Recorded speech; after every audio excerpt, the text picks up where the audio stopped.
Alhamdulillahi Rabbil Alameen, wassalatu wassalamu ala Sayyid al-Anbiya wal Mursaleen, amma ba'd fa'awzu billahi minash shaitanir rajeem, bismillahir rahmanir rahim.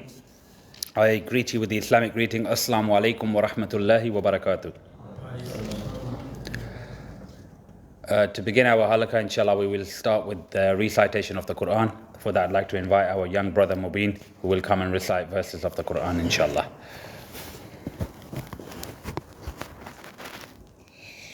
أعوذ بالله من الشيطان الرجيم بسم الله الرحمن الرحيم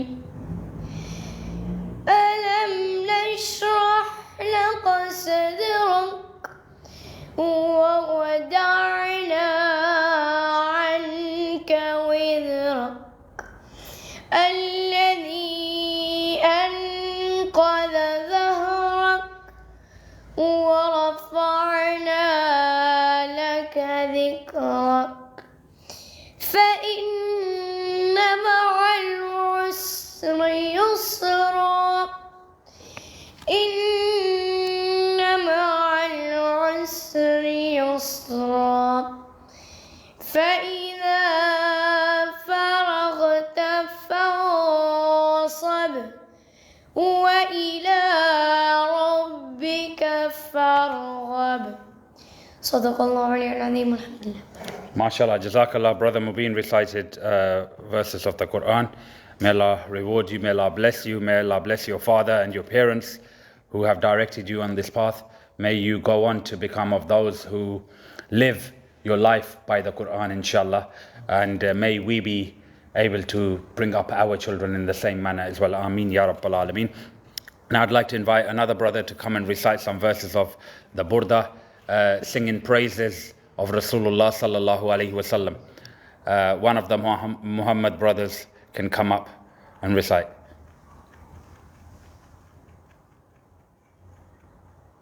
Muhammad Usman. دعبها.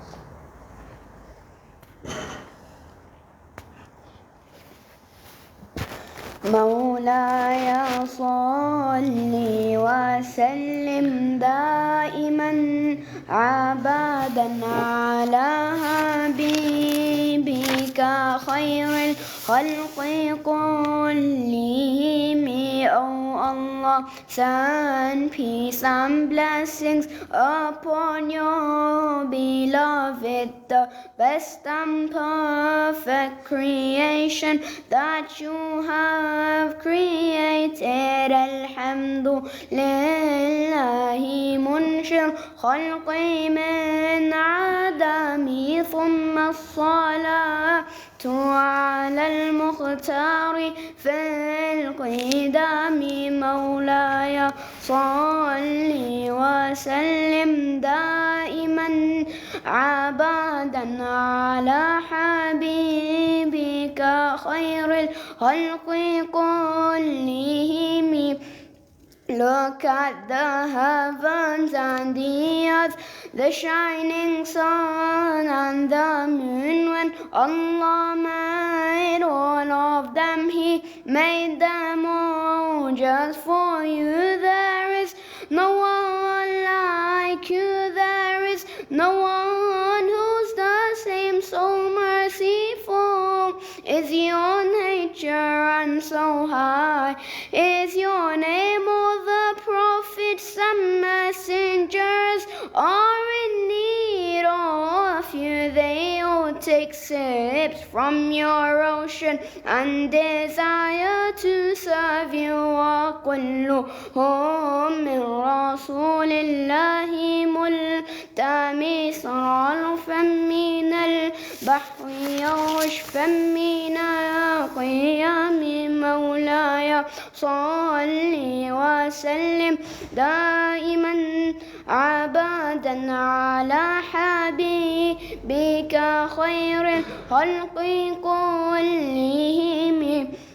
The Lord has sworn by the beauty of the cows in your hair and by the place of your birth, and by the cloth that you wear, the Lord has sworn by the beauty of the Noor on your face, so beautiful. Mustafa, bless your servant with one gaze. نعم سارى طيف من أحوى فأراقني والحب يا عتاري قل لذاتي ذي العالم مولاي صلي وسلم دائما عبادا على حبيبك خير الخلق كلهم. So beautiful were your moments with Siddiq in the cave.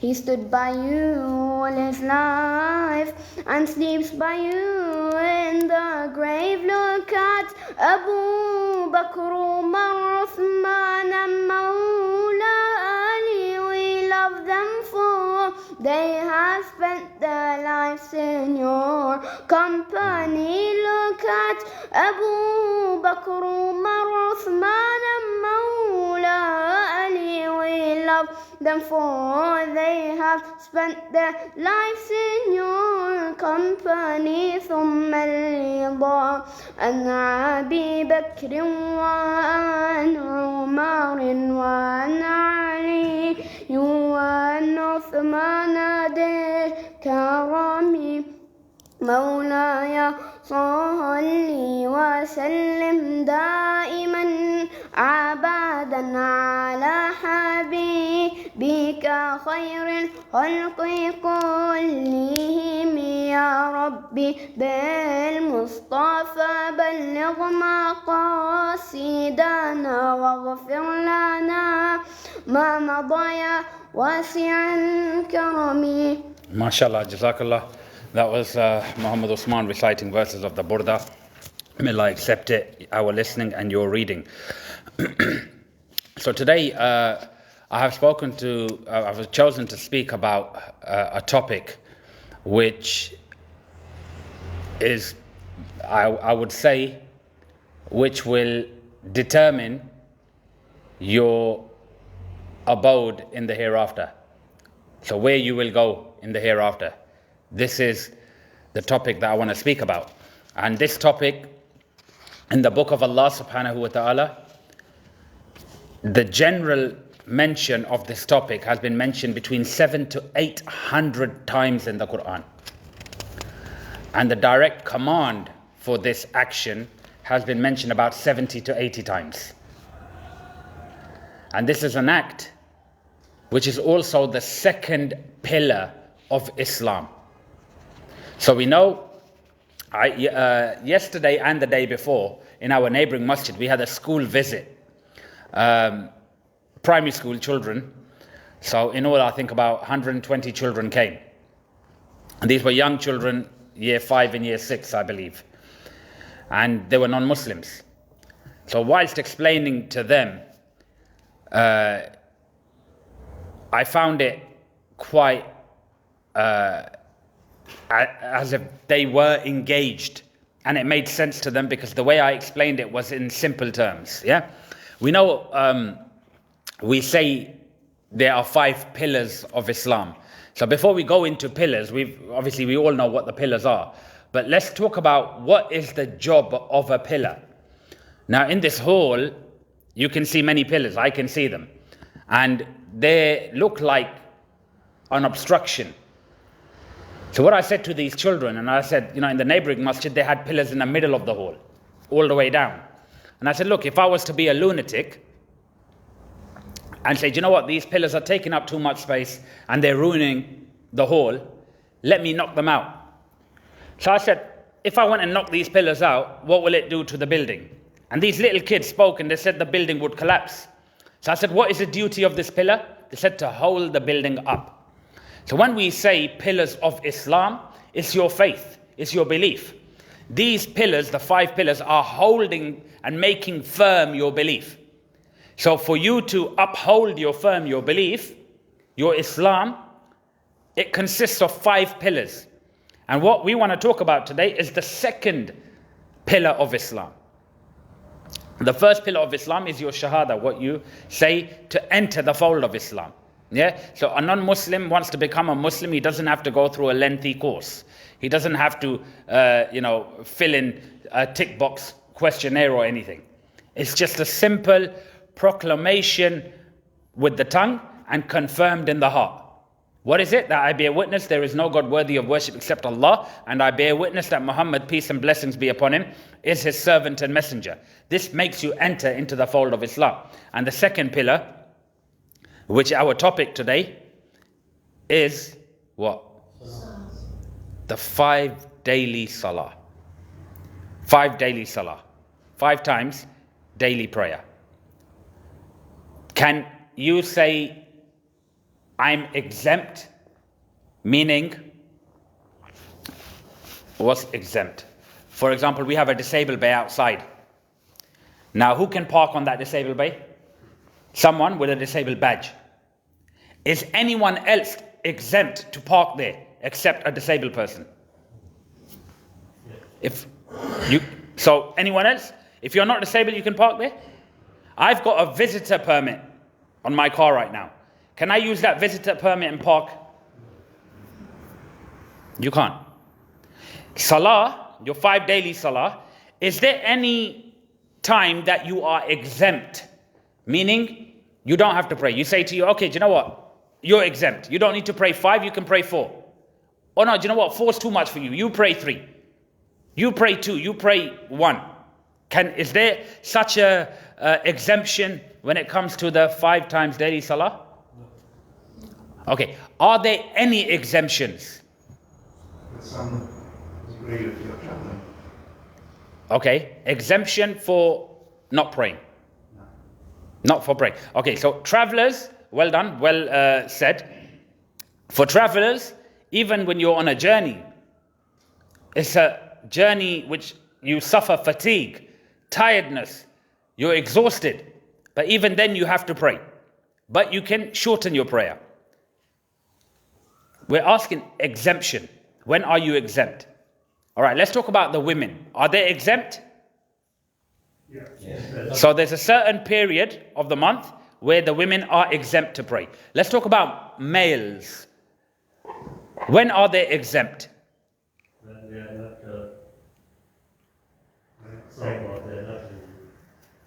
not saying. Okay, mashallah, excellent. See, we're getting somewhere now. When they're not mentally sane, so they become exempt. So if someone's not in the right frame of mind, he's exempt. Tell me some more. Think. When are you exempt to not pray? Think. When you're like paralyzed or a really bad illness. But sane, you gotta pray. All right, come on. When are you exempt? That's what he just said.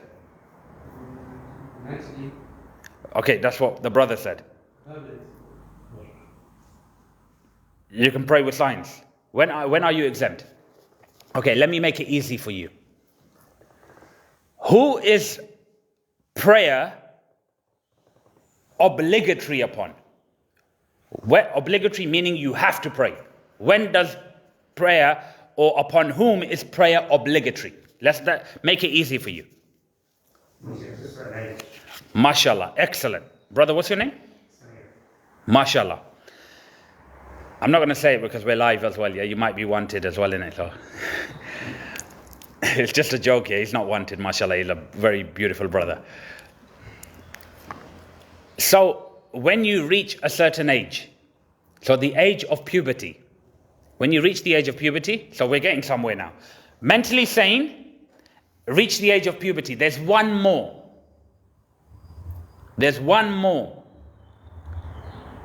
Let me give you a clue. It's the first pillar of Islam.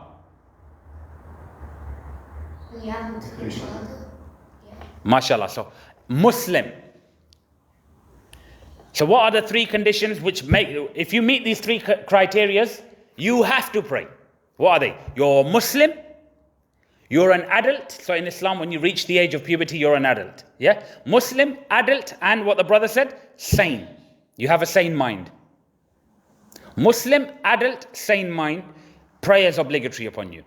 So brother mentioned paralysis. In Islam, Islam is not a difficult religion. If you can't stand and pray, you sit down and pray. If you can't sit down and pray, you lie down and pray. Pray with signs. But are you exempt? No. Okay? So prayer, you have to pray the 5 times daily prayers. Now, there's so many things we need to cover on prayer. I don't know. I'll ask your advice. Shall we speak about consequences of not praying? Shall we speak about how we should pray? Should we speak about benefits of prayer? What should we start with? Benefits. You want to talk about the benefits? Any other recommendations? How you should. They ask a question like that how to pray while laying down. You pray with signs. Benefits is more positive. Benefits is more positive. So you like the positive, yeah? Consequences first and the benefits after. Okay, see, we've got so many different. Can you ask over there? Consequences, benefits, or method of prayer? Consequences of not praying, benefits of praying, and method of praying. Which one should we talk about? You can say it, man. Say it. You start commenting, say it. Which one should we Okay, I'm just gonna. Look, we got 1 vote each. Can we have 1 more vote for any of 3 of them, and then we'll just go with the majority? Which one? So, should we talk about the consequences? Should we talk about the benefits or the method of praying? Say method. Method. Say method. Do you know what method is? Hello? Say method. Method of praying. Okay. So that makes it easy for me because I have the notes in front of me. Is that okay, brother? Yeah? Method. Okay. Let's talk about. So you have something called conditions of prayer, which need to be met before you can pray. So there's external conditions, and then you have internal conditions. So from the external conditions, there are 7 of them. And we've done this before in the Halaqa. 7 conditions which need to be met before you can pray.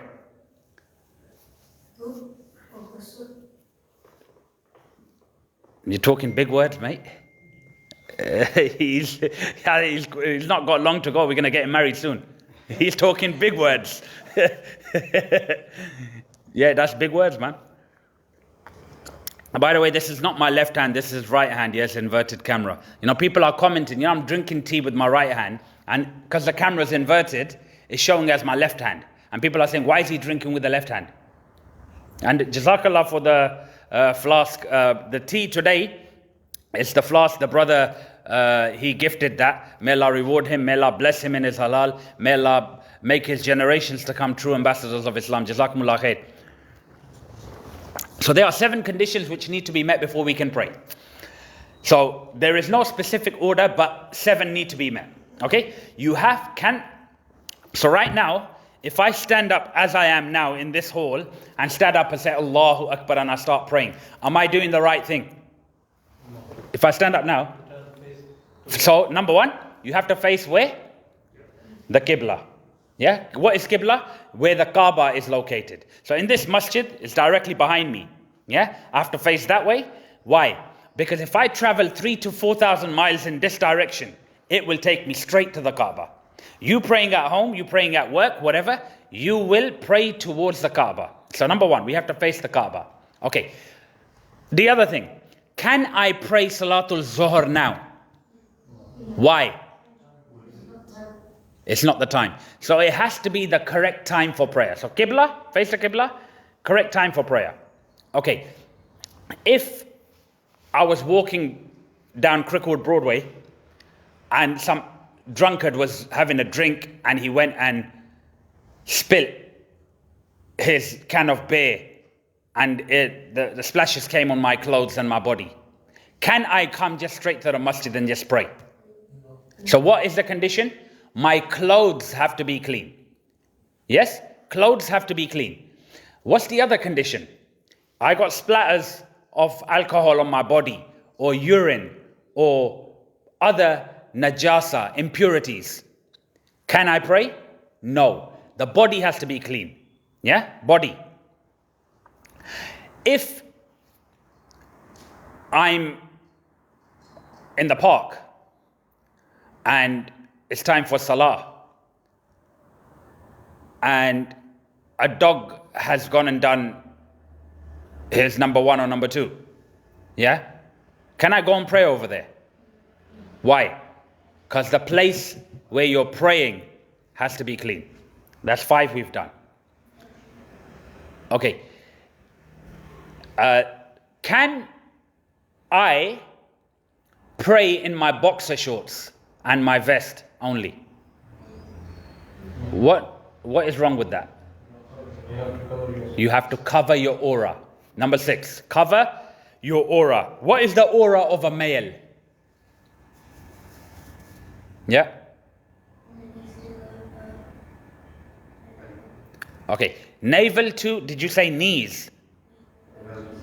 Below the knees. From navel to below the knees is the aura of a male. What about the aura of a female? Whole body. So she has to wrap her face. Neck. So she can keep her hair out, yeah? Put the perms on and, say Allahu Akbar. Huh? No, from the head all the way down to maybe just the face really. MashaAllah.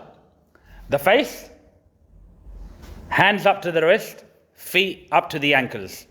Other than that, her entire body is her aura.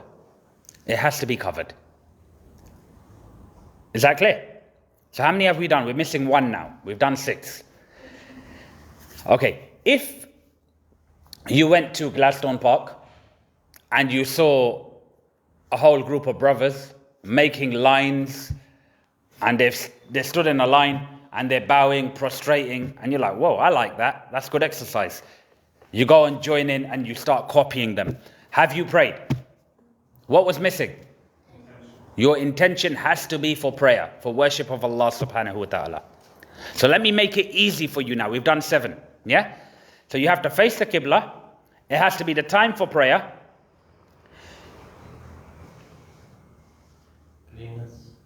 So body, place and clothes have to be clean. Body, place, clothes, I do them together. When I'm teaching in madrasa, that's how I say body, place, clothes. 3, easy, done.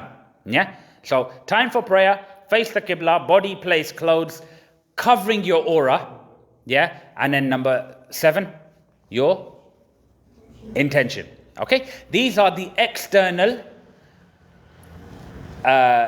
requirements before you can pray. Now let's talk about after prayer. Are there any requirements after prayer? Internal. During prayer. Sorry, it was a trick question. You guys are just sitting there. You guys zoned out. That was just a trick one. Conditions within prayer. So we have before prayer and then within prayer. Conditions within prayer, which we call internal conditions. So again, we have 7 of them. Now, let's do this together. And the reason why we do this together is that you'll remember this, yeah? So think, what is the first thing you do to begin your prayer? Allahu Akbar. This is called Takbir-e-Tahrima. Condition number 1. There is no salah without Allahu Akbar. Takbir-e-Tahrima. Okay? Condition number 1. Takbir-e-Tahrima. Think, what position are you in when you say Takbir-e-Tahrima? Standing. Yeah? Qiyam. Now, you have elderlies who can't stand, they can sit. They are exempt. Yeah? Their sitting is their qiyam. Yeah? But we're talking conditions. Yeah? Qiyam. Now, once you are in the standing position, you said Allahu Akbar, think, what do you do next? Yeah, okay, there's differences of opinion. Some pray with their hands on the chest, some on the navel, some below by their sides. It's all fine. Let's talk about what you do. What? You do the salam. Okay, that's sunnah. Subhanakallahumma wa bihamdika, that's sunnah. Yeah? Recitation of what? The Quran. So recitation of the Quran, that's condition number 3. You have to recite Quran. Yeah? What do you do once you've recited Surah Al-Fatiha and added a surah? Ruku, bowing position. Condition number 4. After ruku, you go into sajda, prostration. Condition number 5. After prostration, before you conclude your salah, what position are you in? So the final sitting, which we call tashahhud, this is condition number 6 of your salah. Now, how do you conclude your salah? Salam. So that is condition number 7. Okay, so let me do this again. Takbir at-tahrima, number 1. Standing qiyam, number 2. Recitation of Quran, number 3. Ruku, number 4. Sajda, number 5. The tashahhud position before you conclude the final sitting, number 6. And salam, number 7.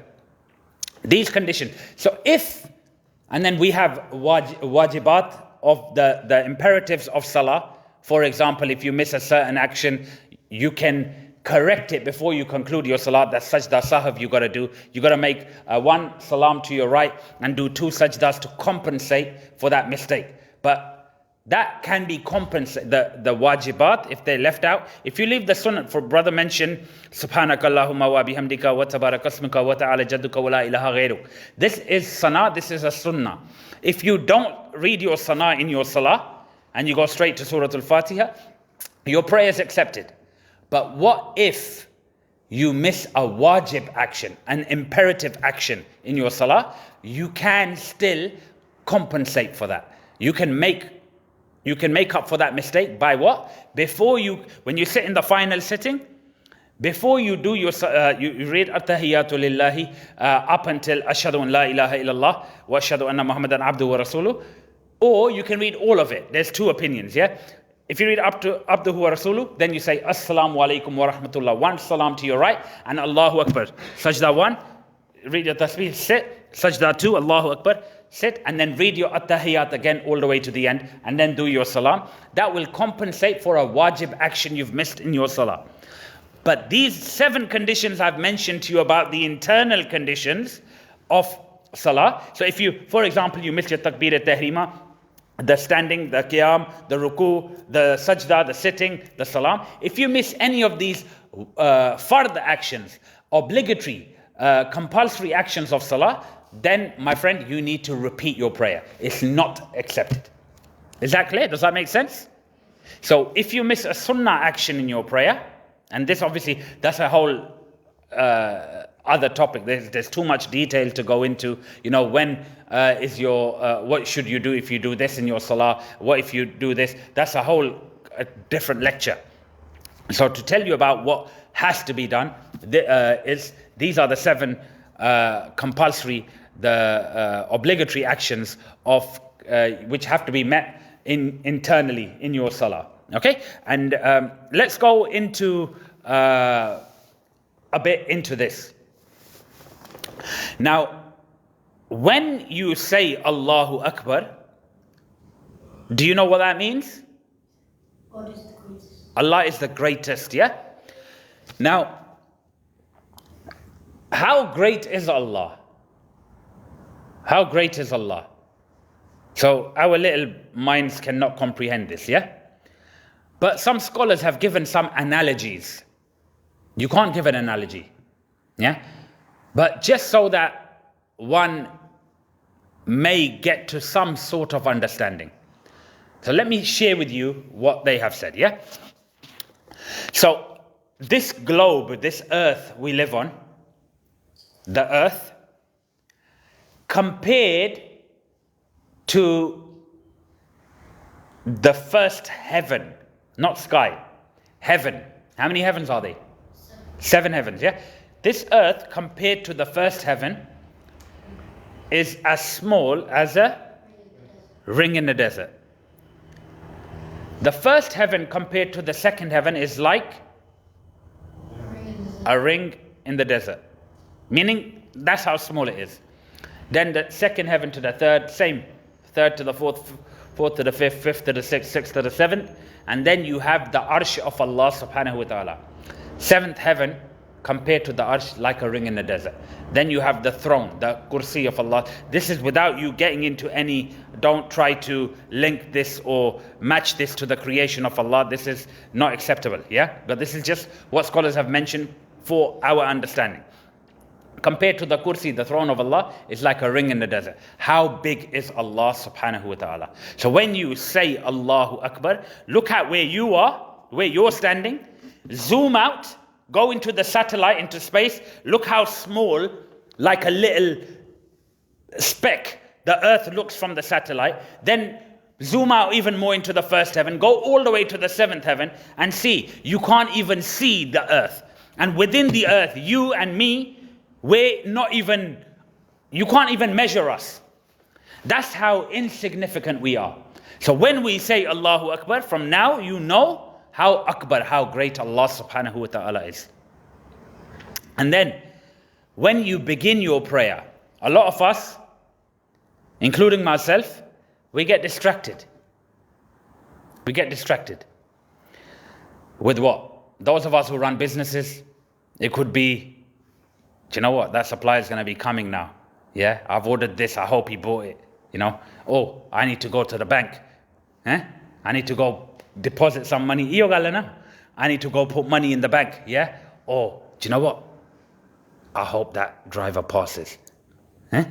So many different things run through our minds. Yeah.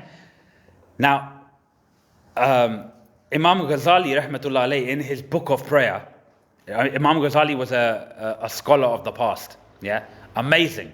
If you want to get taqwa, if you want to get God consciousness in you, the fear of Allah in you, any of his works you read, you'll be amazed. Your thought process, your life, your thinking, your everything will change.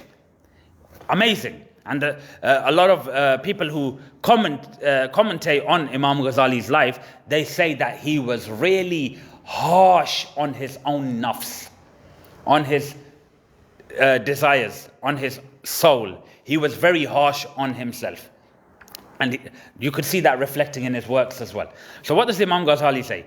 He says that when you stand for prayer, imagine Jannah, paradise, to be on your right side. Imagine the hellfire on your left side. And imagine the angel of death, a fearful, scary angel, behind you coming to remove your soul. Imagine you are standing on a bridge which is thinner, the sirat, which every one of us has to cross.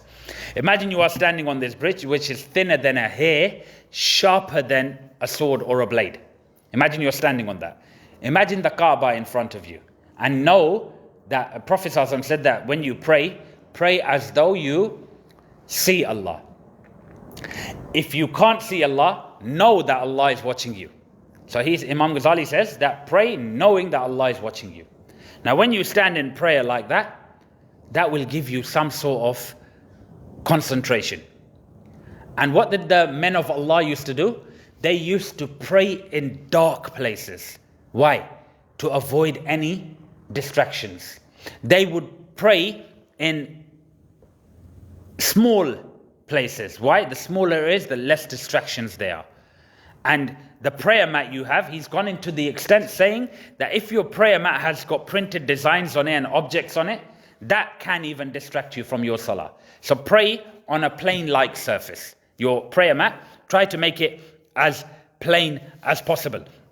And what did there's a beautiful story which he mentions, that you should cut the root cause of your distraction in your prayer. Get to the root cause. What is the root cause of the distraction in your prayer? What's the illustration he's given? He's given that there was a tree and numerous sparrows. These are birds, yeah? Numerous sparrows used to make tremendous noise as they had their nest in that tree. A traveler who was passing by began to drive them away, being disgusted with their noise.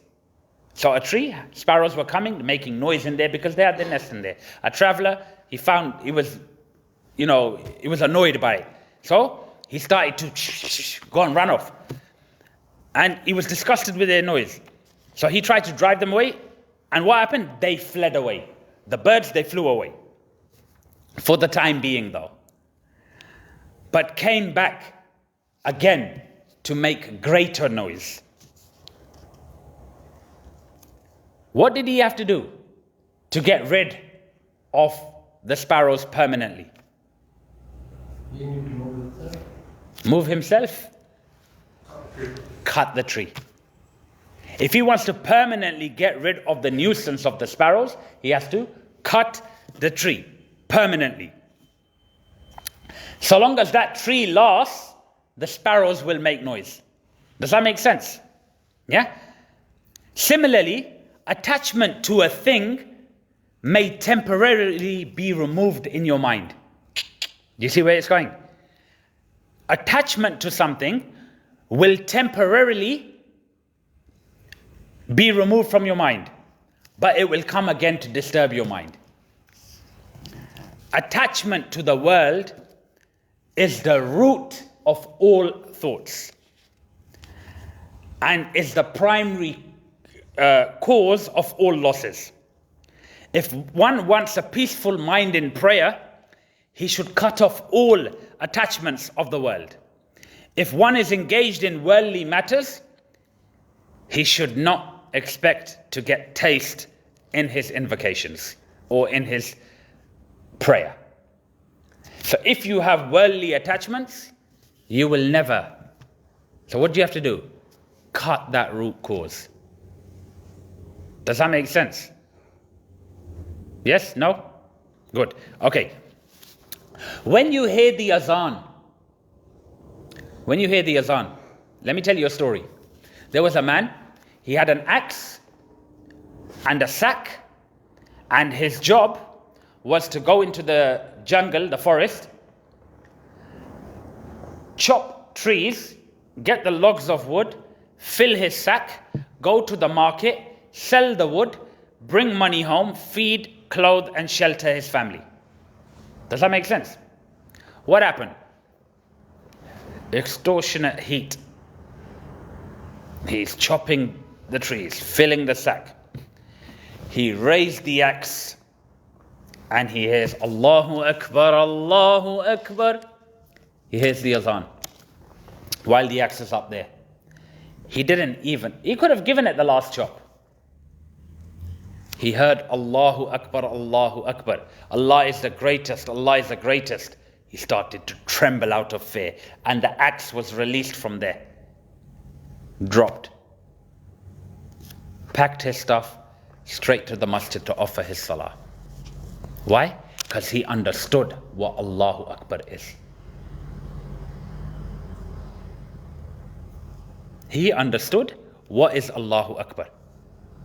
May Allah give us this fear. Imam Ghazali in the same book, he mentions that when you stand in your salah, your limbs should tremble.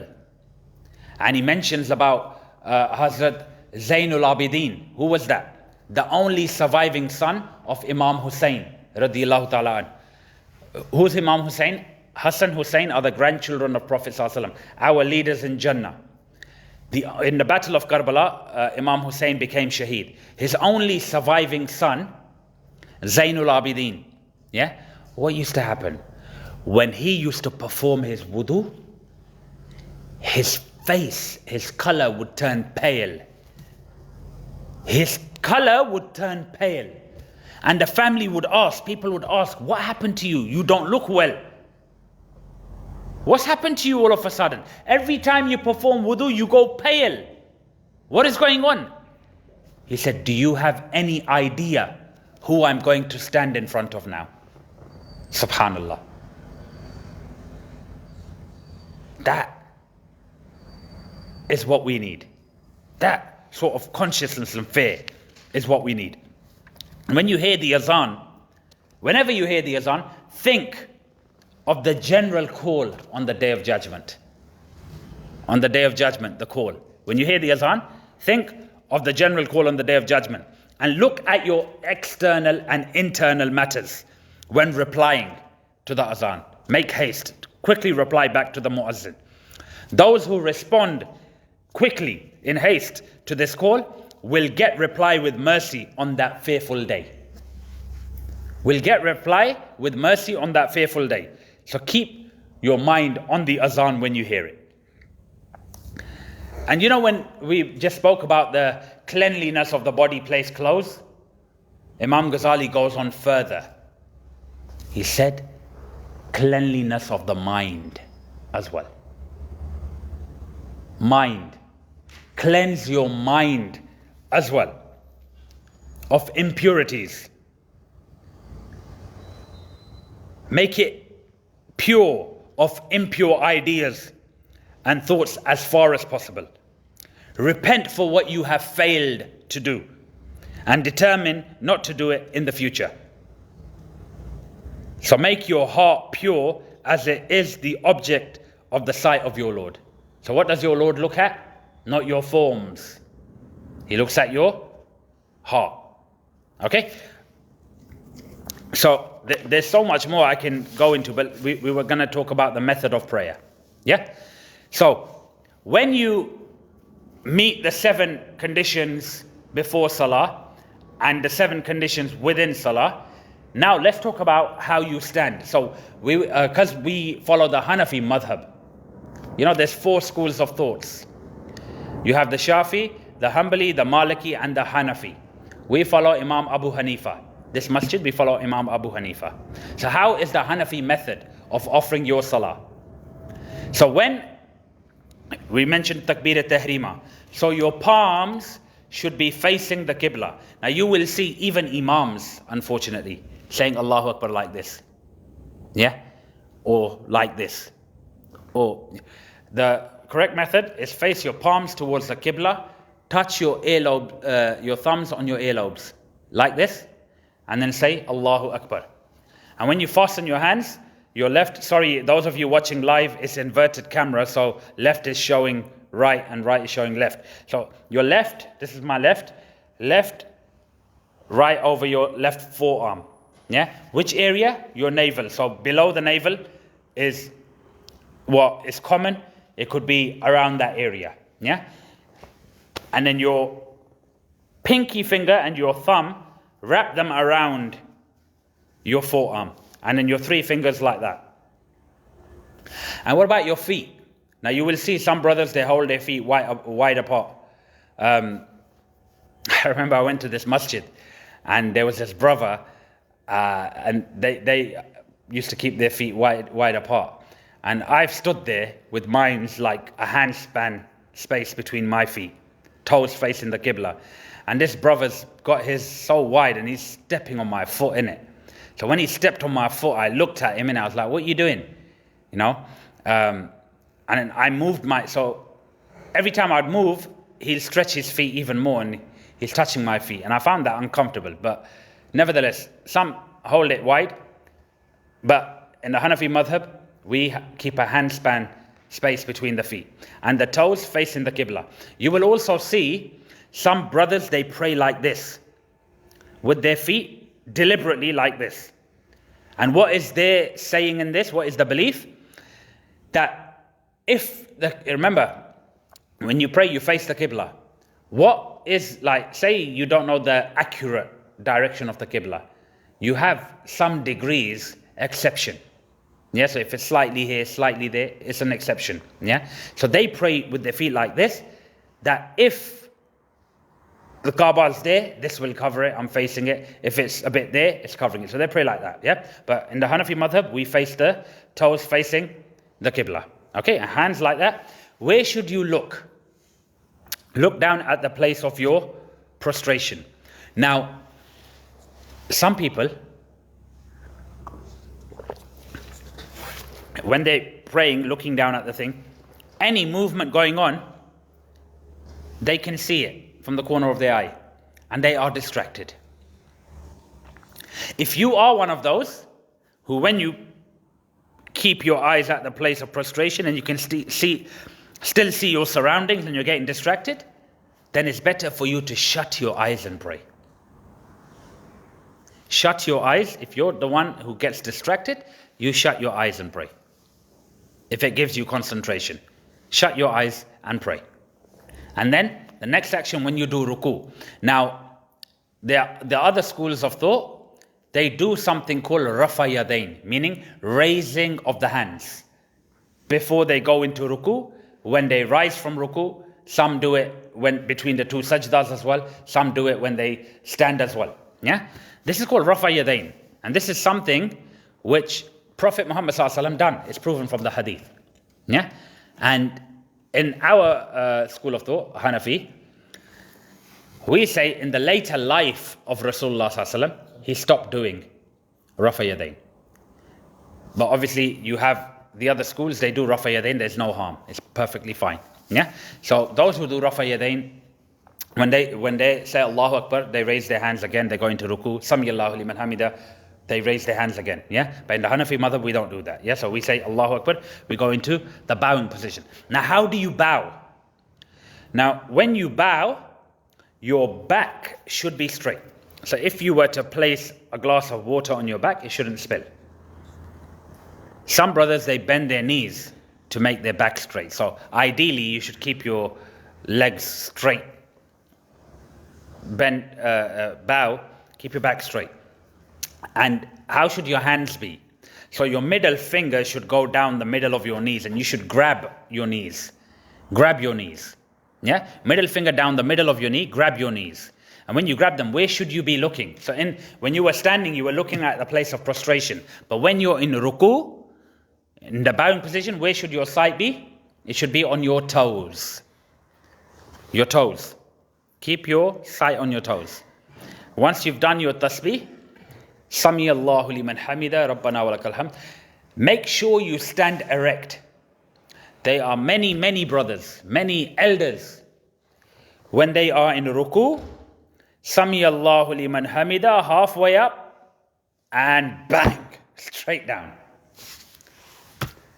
Now, Prophet ﷺ said, the worst thief, Jor, the worst thief is the one who steals in his salah. Do you think this class is as stealing in salah? When you don't fulfill your actions? Is that stealing in salah? Yes. Some brothers, when they go into sajda, and between the two sajdas, before they even sit, they're gone back down. Halfway up, bang, down. And I remember when Prophet ﷺ once was in the masjid, and a man came in, he offered his salah. When he completed it, he came to Prophet ﷺ. Prophet ﷺ said, go back and pray again. He went back, he prayed again, he came to Prophet ﷺ. Prophet ﷺ said, go back and pray again. This continued. Prophet ﷺ said, don't be like, what do you call that? The bird, when it keeps pecking. Don't do that. Pray with peace. So when you're in ruku, look at your toes. When you say Sami Allahu liman hamida, stand erect. Stand. Rabbana wa lakal hamd. And you can add, there's an addition, you can add. Hamdan kathiran tayyiban mubarakan fi. If you're one of those who, is rushing, add these words. Because once when Prophet ﷺ was leading the salah, and he said, Sami Allahu liman hamida, someone from the back uttered words. And when Prophet ﷺ finished his salah, he turned around, sallallahu alaihi wasallam, and he asked, he said, who uttered these words? And the man stood up, and he said, it was me, Ya Rasulullah sallallahu alaihi wasallam. Prophet ﷺ said, when you uttered these words, in one narration it mentions, 12 angels rushed down from the heavens to write down your reward. 12 angels rush down to write your reward. In another narration it mentions 34 angels rush down to write the reward. What did he utter after Sami Allahu liman hamida rabbana wa lakal hamd? Hamdan kathiran tayyiban mubarakan fi. Yeah, so if you are of those who rushes, start saying this as well. This will help you. Yeah? Then you go into sajda. Now the conditions in sajda, 7 bones have to touch the ground. 7 bones have to touch the ground. Can you tell me what are they?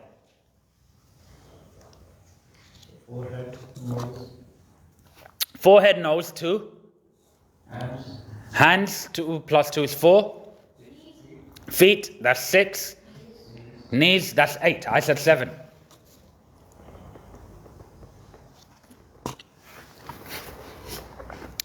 Have you got an extra bone you're putting down?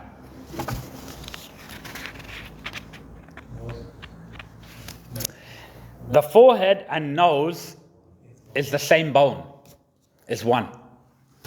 Okay? So 2 feet, 2 knees, 2 hands, forehead, nose is 1. Okay, so these have to touch the ground. If you haven't touched those in the ground, then you haven't done sajda. And you will see your toes, when they go on the ground, they should be like that. Not like this. You will see some brothers, they do that. That's not correct. They need to be like that. Sorry, I'm using my hands to show what the toes should be like. They should be like that. And try not to lift them off the ground between the 2 sajdas. Yeah? So that, and also Prophet ﷺ mentioned in a hadith that for men, when they go in sajda, their arms should not touch the ground. And he said, like a dog. Yeah? Don't let your arms touch the ground.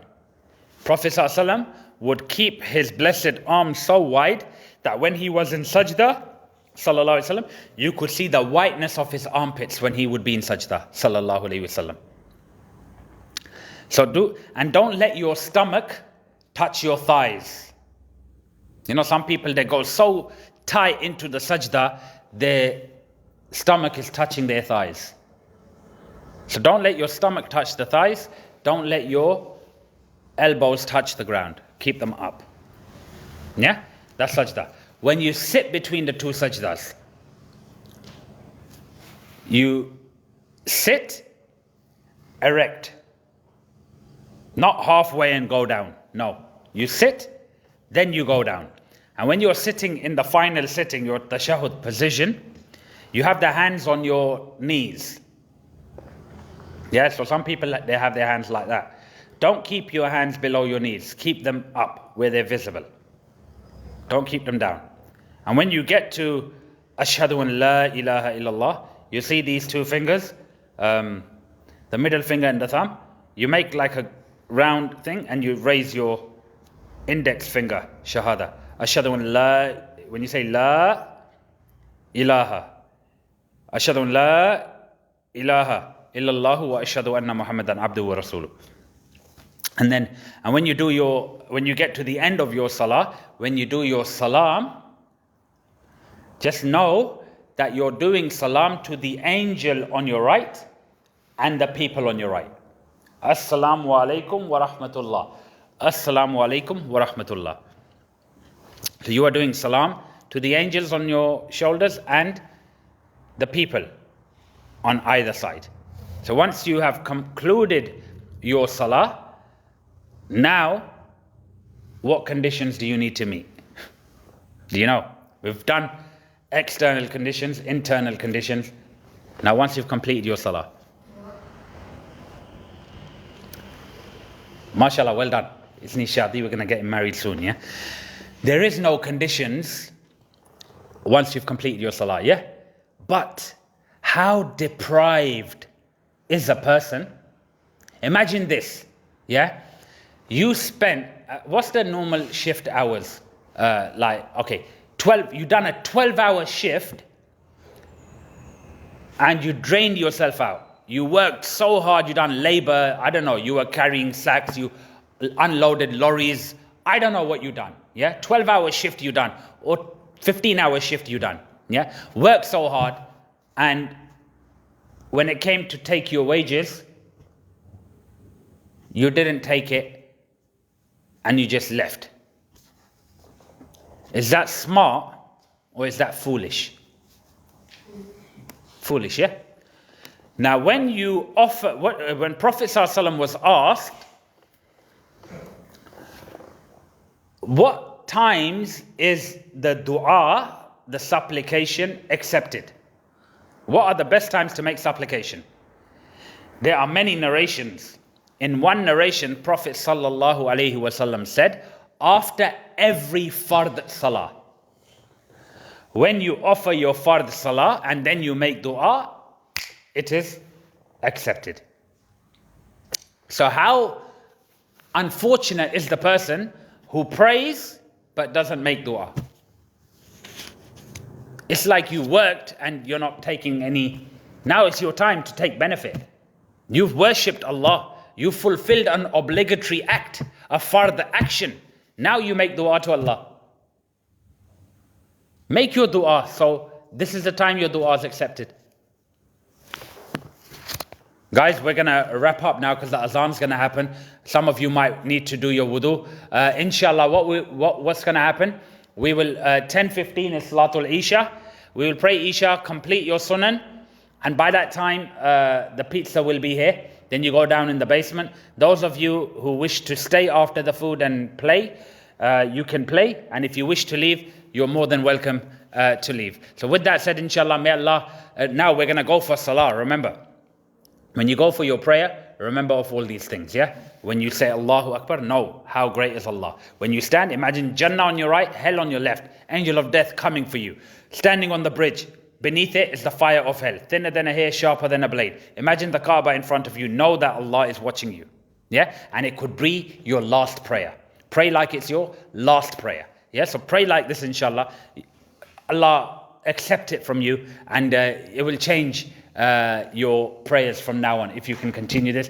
Jazakumullah khair. We can't do a dua because the azan is going to happen in the next 10 seconds. Jazakumullah khair. Please kindly put your chairs back and you can make your way down to the hall. Everyone, Jazakallah for your support, for everything. Inshallah, until next week. Assalamu alaikum wa rahmatullahi wa barakatuh.